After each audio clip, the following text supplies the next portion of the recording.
Good morning, and welcome to Redeemer Lutheran Church. I'm Pastor Gary Lodeholt. In my first parish, I had a retired pastor as a member.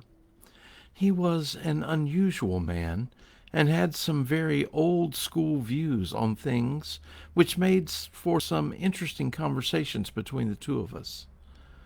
But he had an amazing piece of wisdom for me one time, which I have held on to ever since. For some reason, we were discussing nuclear disarmament, and I said something I have long forgotten, but it began with the phrase, "I think Jesus would say." He looked back at me and said very rightly, "I find it difficult to say what Jesus would say about something he never said anything about." Well, that pastor was right about that, and I have been more careful with my words ever since.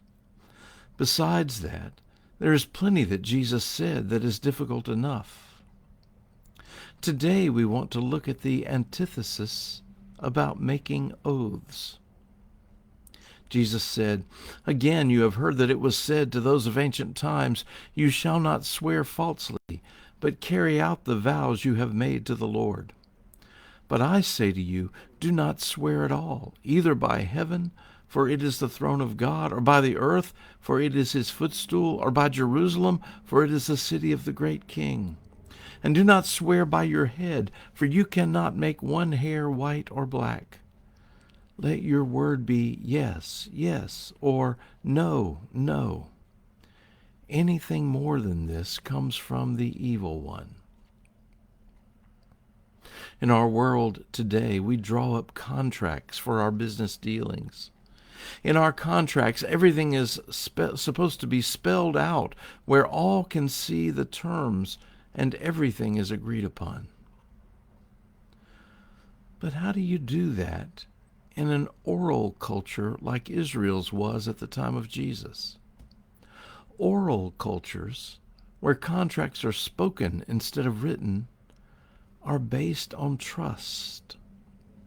In order to ensure that trust, many times an oath would be added that called the one making the oath into accountability with God. In other words, if you make such an oath, "So help me God," for example, and then you break it, then you're in trouble with God. This was an age when they took things like God's displeasure seriously.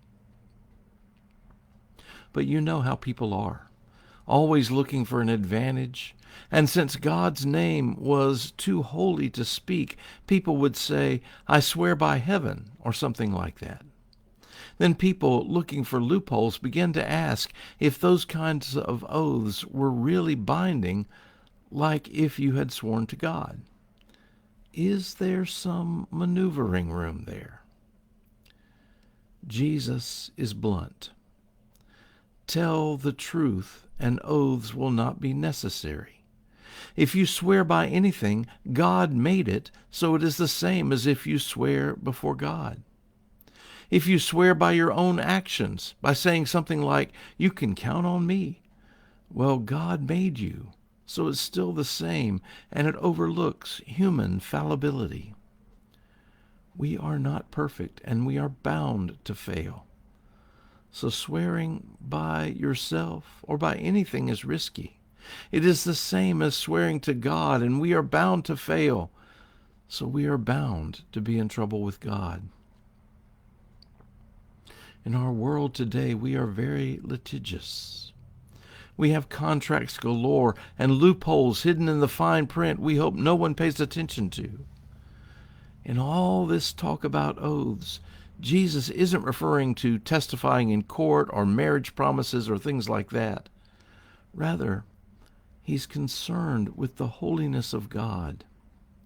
To use God's name and then deceive others is serious business to Jesus. It presumes upon God. It uses God. And if we intend to deceive and do it by swearing to God, then we involve God in the deception. We are making a mockery of God's holiness and character. Instead, Jesus calls us to be honest in our dealings with others. Based in love for our neighbor, we are honest and treat them fairly and right. That's what it means to live in God's transformed society. Jesus invites us into a new social order based on love for others. Maybe we should hear what Jesus had to say about something he did say something about. Thanks for watching, and remember to let this day belong to God.